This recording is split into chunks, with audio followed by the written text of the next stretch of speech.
8절에 피차 사랑의 빚 외에는 아무에게든지 아무 빚도 지지 말라. 남을 사랑하는 자는 율법을 다 이루었느니라 했습니다. 많은 사람들이 율법을 지켜야 한다고 말하지만 정작 무엇이 율법의 핵심입니까? 하고 물으면 잘 모릅니다.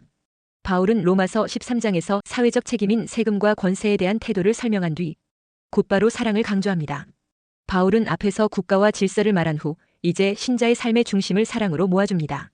결국 모든 윤리의 핵심은 사랑입니다. 그래서 바울은 남을 사랑하는 자는 율법을 다 이루었다고 했습니다. 이것은 율법을 작게 만든 말이 아닙니다. 오히려 율법을 가장 거룩한 중심으로 압축한 말씀입니다. 예수님도 같은 말씀을 하셨습니다. 사랑이 새 계명이라고 합니다. 요한복음 13장 34절에 새 계명을 너희에게 주노니 서로 사랑하라. 내가 너희를 사랑한 것 같이 너희도 서로 사랑하라 했습니다. 그런데 보통 우리가 이해하는 사랑이란 감정으로 여깁니다. 그런데 성경이 말하는 사랑은 의지적이고 행동적인 헌신이며 율법을 이루는 능력이라고 말합니다. 8절에 피차 사랑의 빚 외에는 아무에게든지 아무 빚도 지지 말라 했는데 누구에게 진 빚을 말하는 것일까요? 1차적으로는 하나님께 진 빚입니다. 우리는 하나님의 사랑을 먼저 받은 자입니다.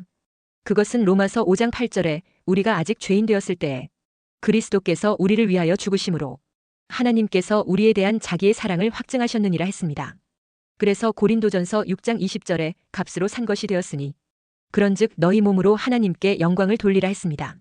우리는 값없이 구원받았지만 사실은 그리스도의 생명으로 빚진 자입니다. 그 사랑을 받은 자는 그 사랑을 흘려보내야 할 의무가 생깁니다. 그러므로 사랑의 빚은 궁극적으로 하나님께 진 빚입니다. 또한 동시에 모든 이웃에게 진 빚입니다. 8절에 남을 사랑하는 자는 율법을 다 이루었느니라 했습니다. 여기서 남은 특정인이 아니라 모든 이웃, 심지어 원수까지 포함됩니다. 우리는 하나님께 받은 사랑 때문에 모든 사람에게 사랑을 흘려보내야 할 채무자라는 겁니다. 그래서 바울은 로마서 1장 14절에 헬라인이나 야만인이나 지혜 있는 자나 어리석은 자에게 다 내가 빚진 자라 했습니다. 복음을 받은 자는 복음을 나눌 빚을 진 자인 것입니다. 그러니까 사랑의 빚은 하나님께로부터 시작되어 모든 사람에게 확장됩니다. 그리고 율법과 사랑의 관계는 무엇이길래 남을 사랑하는 자가 율법을 다 이루었다고 하는 것인가요? 율법과 사랑의 관계를 바울은 이렇게 말합니다. 로마서 13장 9절에 간음하지 말라, 살인하지 말라, 도둑질하지 말라, 탐내지 말라 한 것과 그 외에 다른 계명이 있을지라도 내 이웃을 내 자신과 같이 사랑하라 하신 그 말씀 가운데 다 들었느니라 했습니다. 핵심은 이것입니다. 율법은 행동을 규정합니다. 그리고 사랑은 그 행동을 낳는 근본 원리입니다. 그렇기 때문에 사랑은 율법의 요약입니다. 예수님도 말씀했습니다.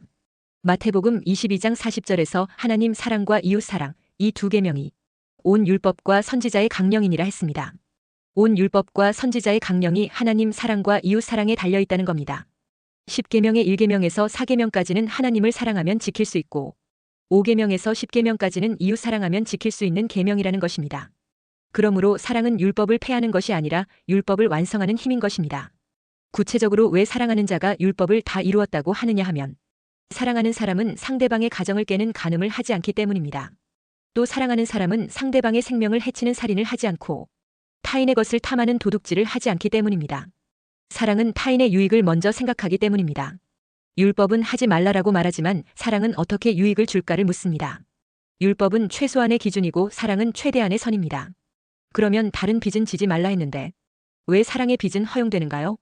여기서 빚을 지지 말라는 것은 도덕적 경제적 무책임을 경계하는 말씀입니다. 빚은 사람을 속박합니다. 하지만 사랑의 빚은 다릅니다. 일반 빚은 갚으면 끝나지만 사랑의 빚은 갚아도 계속 남아 있습니다. 일반 빚은 부담이 되지만 사랑의 빚은 은혜의 연장으로 감사함이 넘칩니다.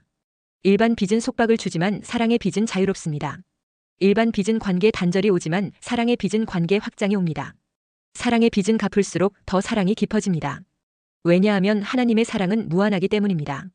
그러므로 사랑은 채무가 아니라 계속 감당해야 할 사명입니다. 그리고 일반적으로 이기적이었던 사람이 남을 사랑하는 자가 되려면 어떤 변화가 필요한 것일까요? 사람은 본능적으로 이기적입니다. 그렇기에 보통 사람에게 사랑이 자연적으로 발생하는 것은 아닙니다. 그렇기에 이 사랑은 거듭남의 결과입니다. 그러므로 거듭난 사람이 남을 사랑하는 자가 되어가는 과정을 정리하면 이렇습니다. 세상은 이겨라, 차지하라, 보복하라 합니다. 그러나 복음은 섬겨라, 나누라, 참아라 합니다. 그래서 복음의 가치관으로의 전환이 일어나야 합니다. 먼저 복음의 깨달음으로 은혜를 체험합니다. 사랑은 명령으로 되는 것이 아닙니다. 성경이 말하는 사랑이 되려면 첫째, 나는 용서받은 죄인이다라는 깊은 자각이 있어야 합니다. 용서받은 사람만이 사랑으로 용서할 수 있기 때문입니다. 둘째, 교만한 자기중심이 깨어져야 합니다. 이것은 은혜의 성령님의 도우심으로만 가능합니다. 성령님이 우리의 자기중심성을 깨트리십니다. 그러니까 나는 옳다는 자아가, 나도 긍휼이 필요한 연약한 존재다는 깨어진 자아가 되어야 합니다. 왜 내가 하던 자아가, 주님이 먼저 나를 사랑하셨으니 나도 먼저 사랑해야지 하며 낮아져야 합니다. 성령께서 이렇게 만들어주셔야 합니다. 셋째, 가치관의 전환이 있어야 합니다. 그래야 아가페 사랑이 가능한 것입니다. 넷째, 이때 성령의 역사로 성령의 열매를 맺히게 됩니다. 성령의 열매는 사랑입니다. 그러므로 사랑은 훈련 이전의 성령의 열매입니다. 기도와 말씀 공동체 안에서 성령의 다스림을 받을 때 사랑이 자랍니다. 다섯째, 작은 실천이라도 반복해야 합니다. 아가페 사랑은 감정이 아니라 의지의 선택이요 습관입니다. 그러므로 먼저 인사하기나 손해보더라도 정직하기나 상대의 입장에서 생각하기, 말로 세워주기, 비난 대신 기도하기 등 작은 순종을 통해 사랑의 사람을 만들어집니다. 정리하면 사랑의 빚은 하나님께서 우리를 먼저 사랑하셨기 때문에 생긴 빚이며 모든 이웃에게 확장되는 사명입니다. 또한 사랑은 율법을 폐하는 것이 아니라 완성하는 원리입니다. 그리고 다른 빚은 속박이지만 사랑의 빚은 자유와 사명입니다. 그래서 사랑하는 자가 되려면 복음의 은혜를 체험하고 자아 붕괴와 함께 가치관 전환을 이루고 나아가 성령의 열매와 함께 반복적 실천의 과정을 통과할 때 아가페 사랑이 이루어지는 것입니다. 그런데 우리는 주님께로부터 평생을 다해도 못 갚을 1만 달란트보다 더 큰 십자가 대속의 은혜와 사랑의 빚을 진 자들입니다. 이 사랑의 큰 빚을 생활 속에서 갚아 나가려고 한다면 실제적인 실천 방안이 없을까요? 그러기 위해 먼저 주님께 받은 십자가 대속의 사랑을 매일 기억해야 합니다. 사랑은 의지에서 나오지 않고 은혜의 기억에서 나옵니다. 주님이 나를 얼마나 오래 참으셨는가? 나는 얼마나 큰 용서를 받았는가? 이 주제로 하루를 묵상하며 출발하는 것입니다. 사랑은 해야 한다에서 나오지 않고 이미 받았다에서 흘러나옵니다. 매일 3분이라도 십자가를 묵상하며 기도로 시작하는 실천을 해야 합니다. 둘째, 말로 먼저 사랑하는 언어의 변화를 시도해야 합니다.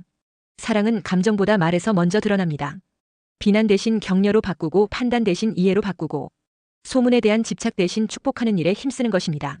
잠언 18장 21절에 죽고 사는 것이 혀의 힘에 달렸나니 혀를 쓰기 좋아하는 자는 혀의 열매를 먹으리라 했습니다. 하루에 최소 3명에게 의도적으로 립서비스 수준이라도 격려의 말을 건네기를 시작해야 합니다. 셋째, 작은 손해를 기꺼이 감수하는 자기 부인의 훈련을 해야 합니다. 사랑은 내 권리를 내려놓는 데서 시작됩니다. 실제 실천을 위해 양보하기와 사과 먼저 하기와 억울함을 즉시 보복하지 않기를 감정이 아니라 의지적인 연습으로 시작해야 합니다. 예수님은 하늘 보좌의 권리를 주장하지 않고 낮은 육신으로 내려오셨습니다. 하루에 한 번은 내가 져주는 선택을 하자 하면서 의도적으로 실천해보는 것입니다. 넷째, 사랑은 악을 멈추는 것부터 시작해야 합니다. 로마서 13장 10절에 사랑은 이웃에게 악을 행하지 아니하나니 했습니다. 이것은 소극적인 사랑의 실천입니다. 사랑은 거창한 행동 이전에 먼저 이웃에게 악으로 해치지 않는 것에서 시작합니다. 그러니까 험담하지 않기, 상처 주는 말 자제하기, 무관심하지 않기를 힘쓰는 겁니다. 예를 들어 오늘 하루 누군가를 비판하려는 순간에 멈추고 기도하기를 실천하는 겁니다. 다섯째, 적극적 사랑의 실천으로 먼저 선을 베풀 수 있어야 합니다.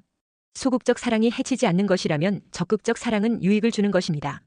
그러니까 상대에게 도움이 필요하기 전에 먼저 다가가고 먼저 감사를 표현하고 섬길 기회를 찾아야 합니다. 갈라디아 6장 9절에 우리가 선을 행하되 낙심하지 말지니 했습니다.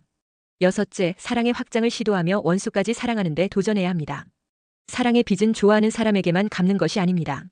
나를 불편하게 하는 사람과 나를 오해한 사람과 나를 힘들게 한 사람에게도 사랑의 빚이 있습니다. 마태복음 5장 44절에 너희 원수를 사랑하며 했습니다. 마음에 걸리는 사람 한 명을 정하여 그 이름을 불러서 기도하는 것을 시도해야 합니다.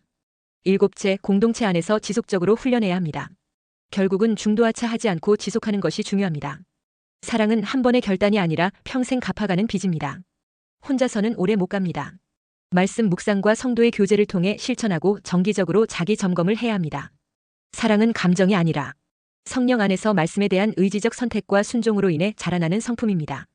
사랑의 빚은 하나님께 받은 사랑에서 시작되고 그것이 이웃에게 흘러가며 평생 갚아도 끝나지 않는 거룩한 의무입니다. 우리는 사랑에서 구원받은 것이 아니라 구원받았기 때문에 사랑하는 자입니다. 첫째, 율법의 핵심은 관계이며 사랑은 모든 계명을 관통하는 원리입니다. 9절에 간음하지 말라, 살인하지 말라, 도둑질하지 말라, 탐내지 말라 한 것과 그 외에 다른 계명이 있을지라도 내 이웃을 내 자신과 같이 사랑하라 하신 그 말씀 가운데 다 들었느니라 했습니다. 바울은 10계명의 여러 계명을 나열했습니다. 간음하지 말라, 살인하지 말라, 도둑질하지 말라, 탐내지 말라 했습니다. 그리고 말합니다. 그 외에 다른 계명이 있을지라도 내 이웃을 내 자신과 같이 사랑하라 하신 그 말씀 가운데 다 들었느니라 했습니다. 율법은 단순한 규칙이 아니라 관계를 위한 것입니다. 하나님이 계명을 주신 이유는 사람을 억압하기 위함이 아니라 관계를 보호하기 위함입니다. 율법의 목적은 형식이 아니라 관계의 회복과 유지입니다. 사랑은 모든 율법을 관통하며 해석하게 합니다. 사랑이 없는 율법은 율법주의가 되고 율법이 없는 사랑은 방종이 됩니다. 그러나 참된 사랑은 하나님의 뜻을 이루는 방향으로 작동합니다. 그리고 사랑은 율법의 폐지가 아니라 율법의 완성입니다. 예수님도 말씀하셨습니다. 마태복음 22장 40절에서 하나님 사랑과 이웃 사랑, 이 두 계명이 온 율법과 선지자의 강령이니라 했습니다. 예수님이 율법을 완성하신 방식은 율법을 폐하러 오신 것이 아니라 완전케 하러 오셨다고 했습니다. 그리고 그 완전함이 무엇으로 나타났습니까? 그것은 자기 자신을 십자가 희생과 대속의 제물로 온전히 내어주는 사랑으로 완성하셨습니다. 예수님은 목숨을 내주는 사랑이 가장 큰 사랑이라고 했습니다. 요한복음 15장 13절에 사람이 친구를 위하여 자기 목숨을 버리면 이보다 더 큰 사랑이 없나니 했습니다. 부부 상담가 게리 체프먼은 사랑이 행동으로 표현될 때 관계가 살아난다고 말했습니다. 율법이 요구하는 모든 명령은 관계적 명령입니다. 하나님과의 관계, 이웃과의 관계에 대한 명령입니다. 그러므로 이 율법은 결국 사랑의 실천으로 완성될 수 있다는 것을 알 수 있습니다. 나는 신앙생활을 규칙 준수로 생각하는가, 사랑으로 이해하는가를 점검해 보아야 합니다. 가정과 직장 관계에서 율법을 행하기보다 율법으로 판단하는 위치에서 비난을 더 많이 하지는 않는지 스스로 점검해 보아야 합니다. 율법은 판단의 도구가 아니고 실천을 위한 도구인 것입니다. 바리새인들은 자신이 율법을 많이 실천한 것을 딛고 그 위에서 더욱 강력한 판단자와 심판자로 행세하다가 망했습니다. 우리는 결코 율법을 도구로 삼아 상대를 판단하고 심판하는 자리에 올라가서는 안 됩니다. 판단의 자리는 하나님의 자리입니다. 율법으로 정죄하고 판단하는 것은 선악과를 범하는 것과 같이 자기가 하나님 되는 죄가 되는 것입니다. 둘째, 사랑은 구체적 행동이며 악을 행하지 않는 것에서 시작됩니다. 10절에 사랑은 이웃에게 악을 행하지 아니하나니 했습니다. 이 사랑은 감정이 아닙니다. 사랑은 의지적인 선택의 결과로 나온 행동입니다. 여기에 감정에 충실해야 된다면서 감정까지 실으려면 아가페 사랑은 시도도 못하고 좌절당할 수 있습니다. 이 아가페 사랑에는 때론 감정의 심령이 찢어져 피가 흐르면서도 사랑의 행동을 지속하는 경우가 많기 때문입니다. 하나님의 우리를 향한 그 사랑이 우리를 보실 때 마냥 감정적으로 이쁘고 좋아 보이는 순간이 얼마나 많았을까요? 우리가 스스로를 돌아보아도 하나님의 가슴에 대못을 박는 일들을 많이 했다는 것을 금방 알 수 있을 것입니다. 그럼에도 하나님은 우리에게 악을 행하신 분이 아니십니다. 이것이 하나님의 아가페 사랑입니다. 그러므로 사랑은 먼저 악하게 해치지 않는 것입니다. 다시 말해 사랑은 상처 주지 않는 것이요, 해하지 않는 것이요, 이용하지 않는 것이요, 파괴하지 않는 것입니다. 사랑은 거창한 일이 아니라 악을 멈추는 데서 시작됩니다. 그리고 악을 행하지 않는 사랑은 나아가 적극적 선행으로 갑니다. 사랑은 단지 악을 하지 않는 것을 넘어서 돌보고 도우며 세워주고 보호합니다. 예수님의 십자가의 사랑은 감정의 표현이 아니라 자기 희생의 행동이었습니다. 그렇기 때문에 사랑은 비용을 지불합니다. 사랑은 불편을 감수합니다. 그렇기 때문에 이 사랑은 감정으로 접근하면 불가능합니다. 이 아가페 사랑은 감정이 아니라 실천입니다. 누가복음 10장에 예수님의 선한 사마리아인 비유가 나옵니다. 여기서 사랑은 감정이 아니라 행동입니다. 제사장과 레위인은 강도 만난 사람을 발견하고 그에게 악을 행하지는 않았습니다. 그러나 사마리아인은 강도 만난 사람을 발견하고 악을 행하지 않는 것은 물론이요, 더 적극적으로 선을 행하여 강도 만난 자를 도우며 살렸습니다.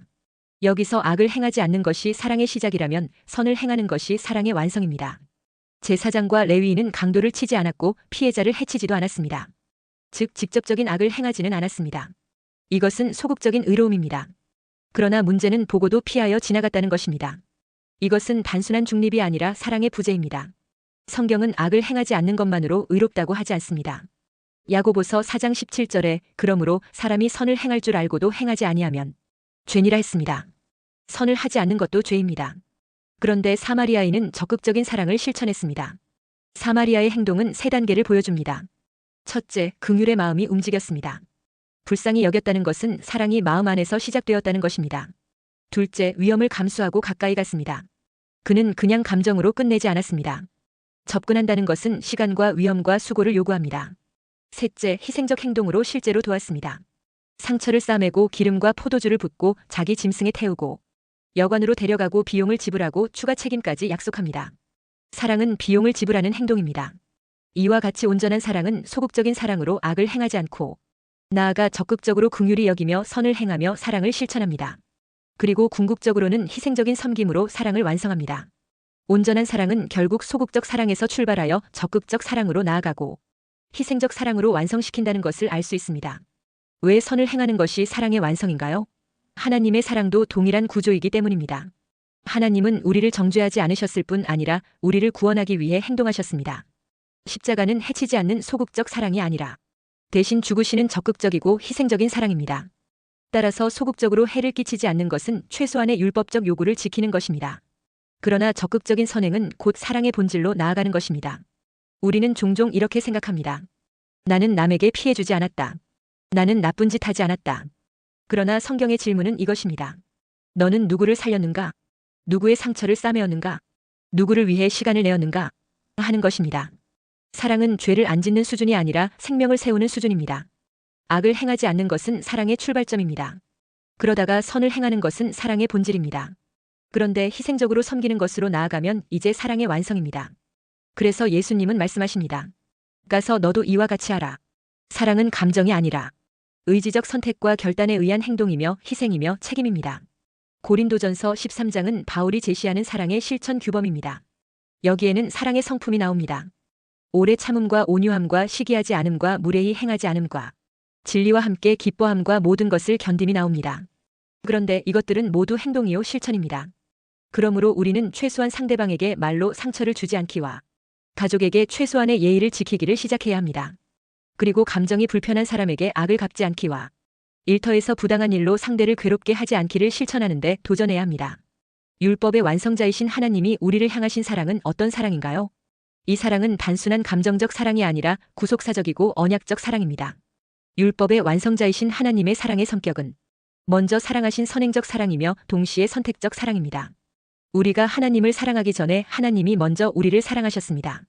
요한일서 4장 19절에 우리가 사랑함은 그가 먼저 우리를 사랑하셨음이라 했습니다. 이 사랑은 우리의 공로 때문이 아니고 자격 때문도 아니며 조건 때문도 아닙니다. 그냥 우리가 죄인 되었을 때 하나님이 먼저 우리를 사랑하셨습니다.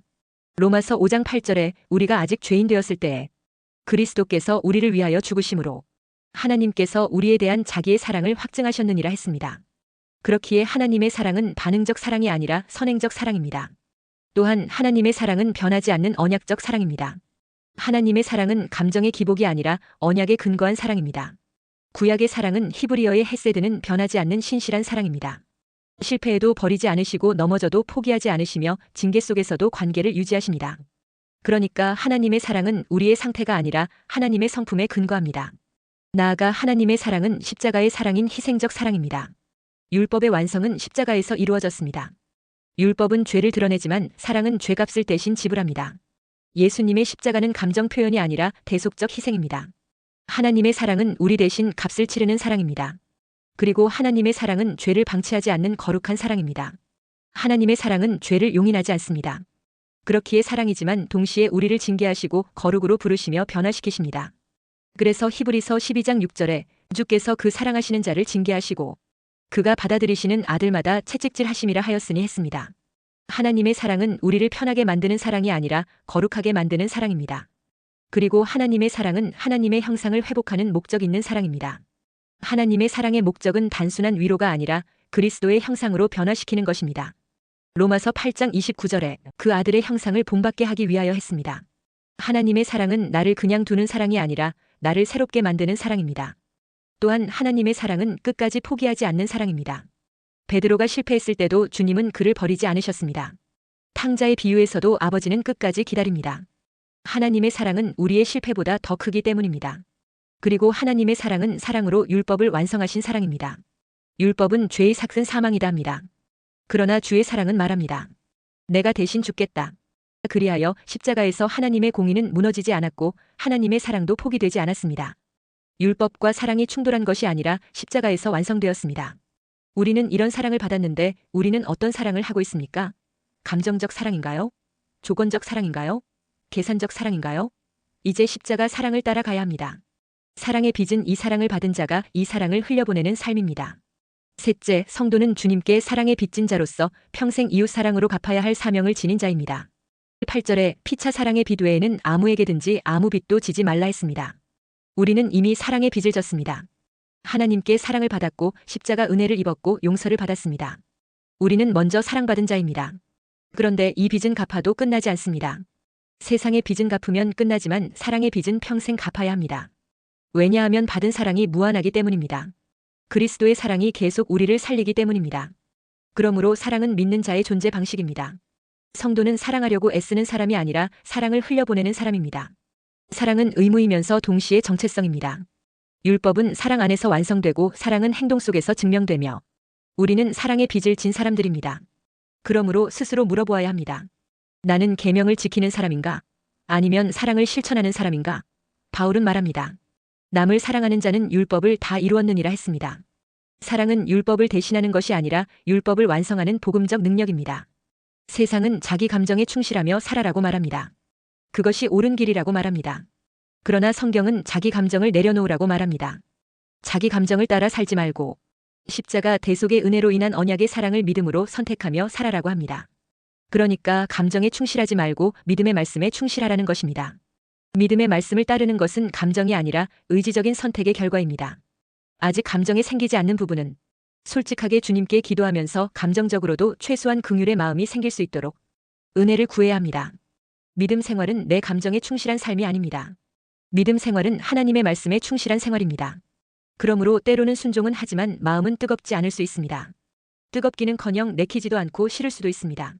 그 감정을 믿음의 말씀으로 누르며 순종하는 가운데 성령의 도우심으로 구하여 점점 감정적인 변화가 뒤따르는 것이 믿음의 길입니다. 그래서 믿음의 길은 때때로 십자가를 지는 길인 것입니다. 자아가 죽는 길입니다. 자기 감정 충실, 자아 실현은 이미 박물관으로 보내버린 삶이 믿음의 길입니다. 그러나 이 길 끝에는 영광과 존귀와 영원한 복이 기다리고 있습니다.